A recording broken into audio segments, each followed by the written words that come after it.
Alors, on va commencer à l'instant. On a plusieurs personnes qui viennent de se joindre à nous. Je pense qu'on peut déjà commencer. On va y aller avec Jean-Christophe Bertrand de RDS. Jean-Christophe. Oui, salut Kent. Dans le fond, j'aimerais que tu nous ramènes un peu dans les dernières semaines. Tu n'as pas parlé depuis l'acquisition de Jeff Petry, Casey DeSmith et tout ça. Comment ça s'est passé le processus de cette transaction-là? Et est-ce que c'était clair pour toi à ce moment-là que Jeff Petry ne faisait que passer à Montréal? Oui, l'échange, au moins notre partie de l'échange, vu que c'est ça que Pittsburgh puis San Jose, je pense qu'ils parlaient depuis longtemps, mais j'étais dans l'auto, emmenant mon plus vieux à Columbus, Ohio, puis j'ai pris le temps samedi d'appeler Kyle Dubas juste pour voir où est-ce qu'il était rendu. J'avais toujours l'impression qu'on était inclus sur la liste de Jeff Petry, sur son liste de non-échange. Puis au cours de la discussion sur d'autres choses, j'ai appris qu'on n'était pas, puis que l'échange avec San Jose, il fallait que ça arrive par dimanche matin, sinon Kyle n'était pas prendre d'autres démarches, puis que l'échange serait été terminé. Mais pendant la discussion, j'ai appris qu'on n'était pas sur la liste à Jeff. Alors, on a continué la discussion la journée samedi, le soir, pour voir s'il n'y avait pas une moyenne pour nous d'aider les équipes à faire leur échange, puis au même temps avoir un retour qu'on croyait était marché pour nous. C'est ça que l'idée n'était pas de faire revenir Jeff à Montréal, vu qu'il a déjà demandé de se faire échanger. Idéalement, on aurait eu un échange pour l'échanger tout de suite d'après, mais avec la limite qu'on avait vu qu'on a commencé samedi après-midi, il fallait que ça se règle dimanche matin. C'était difficile de régler la deuxième partie de cet échange. Alors, ça nous a pris une semaine d'après, mais on a décidé de ne pas mettre Jeff dans le milieu de tout avant de faire la deuxième partie de l'échange. Merci beaucoup, Jean-Christophe. Autour de Renaud Lavoie. Renaud. Merci, Chantal. Salut, Kent. Cette transaction-là t'aide à plusieurs endroits. Tu libères des salaires. Je parle de la transaction au complet là, avec Mike Hoffman, Rem Pitlick qui sont partis. Est-ce que c'était aussi pour toi un objectif de te départir des joueurs comme peut-être Pitlick et Hoffman pour donner la chance à des jeunes dans ton équipe de peut-être percer l'alignement parce que tu en as beaucoup qui poussent présentement. Est-ce que tu t'attends à ce que justement il y ait peut-être un ou deux jeunes qui soient en mesure de percer ta formation la saison prochaine? Oui, écoute, on a commencé, je crois, avant la semaine passée, fin de semaine passée, on avait 16 joueurs d'avant qui ont joué pour nous l'an passé. Alors, idéalement, on aurait échangé une ou deux. Idéalement, ça a été Rem Pitlick puis Mike Hoffman. Mike, à cause de son âge, puis il y en a un qui lui reste. On ne voyait pas une future à Montréal. Puis avec Rem, je pense que Rem sentait qu'on avait trop de joueurs d'avant, puis que peut-être ses chances de faire l'équipe étaient minces. Alors, il a voulu se faire échanger. Alors, écoute, on le voyait tout ensemble, Renaud, comme quoi qu'on était capable d'échanger deux contrats qu'on voulait s'échanger, permettre plus d'espace pour les jeunes, des Harvey Pinard, des Lonin, d'avoir la chance de percer l'alignement, puis en même temps d'aller continuer à aller chercher des choix de repêchage que bien on peut utiliser ou bien échanger comme on a fait d'avant pour aller chercher des jeunes joueurs qu'on croit peut être partie de notre corps. Puis en même temps, on est allé chercher un jeune défenseur, puis un gardien, puis un prospect. Merci beaucoup, Renaud. Le prochain, Richard Labbé. Richard. Oui, merci. Merci, Chantal. Salut, Kent. Tu viens juste de parler de Jeff Petry là, qui était seulement de passage. Rapidement, il semble y avoir beaucoup de congestion devant le filet également. Est-ce que c'est un petit peu une situation similaire là, qui risque de se produire avec DeSmith? Mais j'ai parlé avec Casey, les deux, c'est sûr, avec Jeff, quand je l'ai appelé dimanche matin, après l'échange, tout de suite, j'ai mentionné que j'imagine que quand tu es allé au lit, que tu n'attendais pas de me parler le lendemain, mais même avec Casey, sauf que je pense que Casey était dans une situation à Pittsburgh où ils ont fait emmener 2 nouveaux gardiens, puis en plus d'avoir re-signé Jerry, alors il était dans une situation de 4 gardiens. C'est sûr qu'il vient à Montréal, puis il tombe dans une organisation où il y a 4 gardiens qui veulent jouer dans la Ligue nationale. Alors, j'ai dit à Casey, écoute, sois patient. L'idée, c'est pas de... je cherche le mot un peu en français, mais de bury you dans la Ligue américaine. Alors, on va voir, on va continuer à regarder les choses qui peuvent... les chances pour l'échanger ou faire de quoi pour changer un peu les choses, mais ça prend une patience avec le marché des gardiens parce que ça ne bouge pas si vite que ça. Merci beaucoup, Richard. On va y aller avec Stu Cowan. Stu, it's your turn. Stu, are you there? I'm there. Sorry, it took a little while for the unmute button to pop up. No problem. Kent, I'm a believer in what goes around comes around. And I know with the Jeff Petry situation, you seemed to treat him very fairly last year. It was his family situation. He wanted to be traded. You made another trade from now. You're sending him back home to Detroit. Just treating players that way with the respect, I guess. How much do you think that will have an impact on your ability to make moves or have players want to come to Montreal in the future? Listen, I'm a believer in general, whether it be players or people, Stu, that you try to do the right thing. Certainly in this case, as I mentioned, I called Jeff. I said, listen, I know you didn't go to bed expecting to hear from me this morning. I was probably one of the last people you expected to. And, I know they were, as a family, uptight. They've got four young boys and they were about to start school in 2 weeks. So I gave him my word. I said, listen, we saw an opportunity here to facilitate the trade between Pittsburgh and San Jose and to help ourselves. But we're mindful that you've got a family and your own career, and Montreal's probably not the place you're expecting to play. So, I promised him that we would work expeditiously to get him moved and that we wouldn't drag this out trying to maximize every last piece of value in the trade. And it probably took a little longer than we anticipated, but hopefully I spoke with Jeff again and he was thankful. And yeah, I think it's important. We want to build an organization.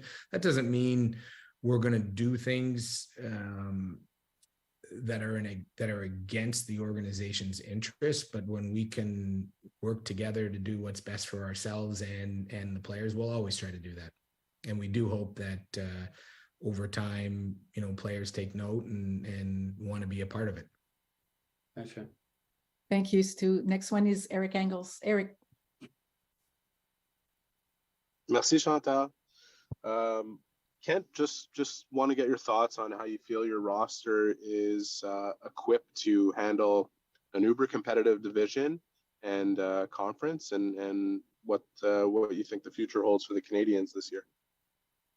Well, listen, we do have an overly competitive division, or uber competitive, and I don't think that's going to change here in the near future. I think it has been for some time if you really look at it, right, where for a period of years you had Tampa, Boston, and Toronto. It's not like any of those teams are going anywhere, and now we've got the Buffaloes and Detroits and Ottawas and Montreals, trying to knock the door down here and climb into a top 3 spot in the division. Do I think we're ready? I think on paper the answer is no. But I think I said that last year at the start of the season. I'm an optimist, and we're going to let things play out. And there's a reason they play the games. And I think we're a better team this year than we were last year. But we've got a lot of work to do to become the team that we think we need to be. Thanks, Ken. Arpen, you're next. Arpen? Yeah, I'm here. Okay. Hey, Ken. Hey, Arpen. It's nice that you have a landline phone still. That's pretty cute. I see behind you. it doesn't work. I don't even know what the number is, but If I could just sneak a couple of quick ones in. First one being the second year of retention on Jeff's salary. How much kind of pause did that give you in terms of next year's sort of plans? And the second one, if you could just talk about what you see in the Lindstrom kid and what you think how he fits into your plan in Montreal. Sure. As far as the second year of retention, in a perfect world, we don't do it, but we did look at where we expect to be kind of in terms of what we will have in terms of financial commitments going into the 24-25 season, what's coming off the books, and the fact that we expect there to be a move in the cap. And listen, we're going to continue to try to push and improve our team every year, but we want to be intelligent about how we spend our dollars. And as we discussed it, we felt that in all probability it would be difficult to spend all the money intelligently with players that could grow with us, and that ultimately being able to acquire a second, a fourth, a prospect, and a young D and a goalie, that was probably worth the 2.3 and change that we're going to assume against the cap next season. And as far as Gustav Lindstrom's concerned, our pro guys like him. They feel like he's a really smart puck moving defenseman, that he still has a lot of room to grow in his game. I think the number that they threw out was he was about 70% of what they believe his potential is. And he's young. He's 24 years of age. He was a high draft pick. He's a Swedish player, and Detroit's had a lot of success in that country over the years, drafting wise. So we're hopeful that Gustav can come and add an element to our team, and we'll see where it takes us. All right, thank you. Thank you very much, Arpin. Le prochain est Philippe Asselin de QMI. Philippe? Oui, merci Chantal. Bonjour Kent. Les mathématiques, c'est pas la force des journalistes sportifs. Donc, ça représente un impact de combien de millions de dollars, là, Jeff Petry, sur votre masse salariale? Sur la masse salariale pour 2 ans, le cap ou le chiffre, c'est 2 343 000, je crois. Puis au niveau du cash, vu qu'il y avait une bonne signature qui s'est fait payer déjà, je pense que c'est 1,68 million cette année, puis 1,875 l'année d'après. Merci beaucoup. Merci, Philippe. Le prochain, Marco D'Amico. À toi, Marco.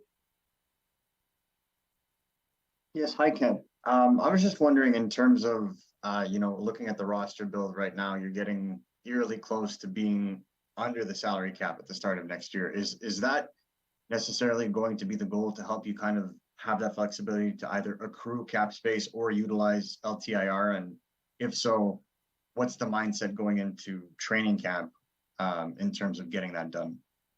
Well, we often have discussions, which we did the year before too, and opted against it, which is to avoid going into off-season LTI, because when you do that, even if we, use $2 million or $1.5 million, let's say, if we put Carey Price on off-season LTI, his money's gone. And then we lose the flexibility during the year, which we did last year, right? Where with all the injuries and the recalls and bonus money, we get into overages, which carry the cap cost into the following year. So with each passing year, we're going to be more and more mindful wherever we can to try not to do that and to preserve Carey. The unfortunate part is when we bring Carey we don't put him on LTI until in season. It's pretty hard to use $10.5 million of his money in season. So LTI isn't a perfect situation for any team. I know some people think it's simple and you just use the money that player's salary was occupied, but it's a little bit more complicated.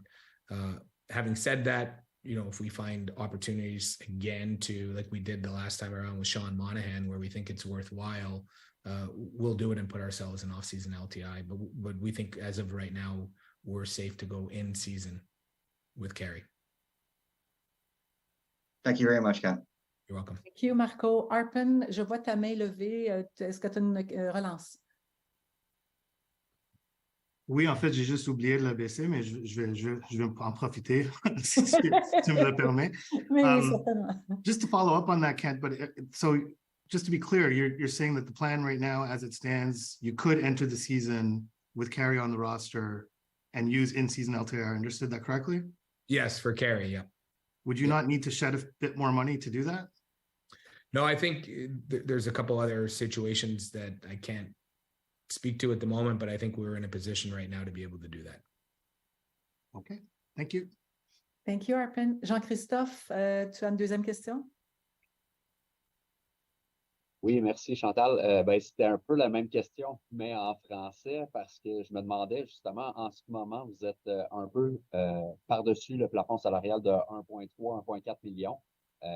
Comment vous allez faire pour justement pas avoir à utiliser le LTIR de off-season? Il y a une couple de choses que je ne peux pas mentionner, comme je viens de répondre à Arpin, puis il y a aussi, comme on a fait l'an passé, il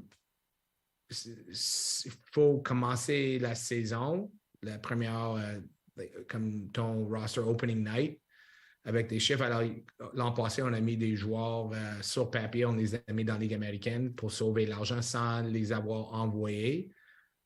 Puis d'après, on les fait remonter pour le premier match. Alors, avec cet aspect, puis une couple de choses qu'on ne peut pas discuter en quoi qu'on est en mesure de ne pas avoir à mettre Carey sur off-season LTI. Mais ça peut changer dépendant si on fait d'autres échanges d'ici le début de saison. Parfait, merci. Merci Jean-Christophe. Richard, tu as une deuxième question? Oui, merci Chantal. On est dans les technicalités. Là. Quand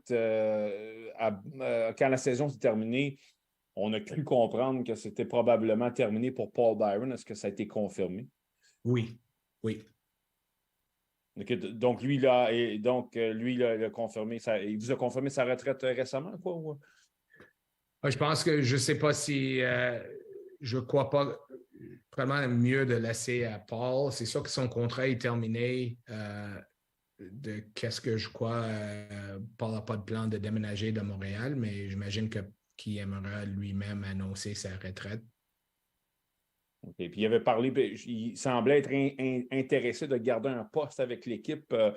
Je ne sais pas dans quelle capacité. Est-ce que c'est quelque chose que vous avez discuté?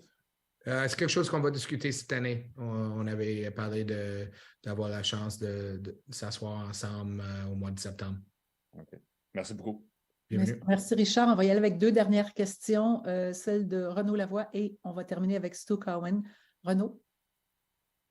Merci Chantal. Désolé, Kent, de te relancer, pas avec un dossier qu'on vient d'entendre, mais plus avec quelque chose qui est dans les airs, comme on dit, concernant Logan Mailloux. Je sais qu'il y avait une rencontre avec Gary Bettman de prévu au mois de juillet.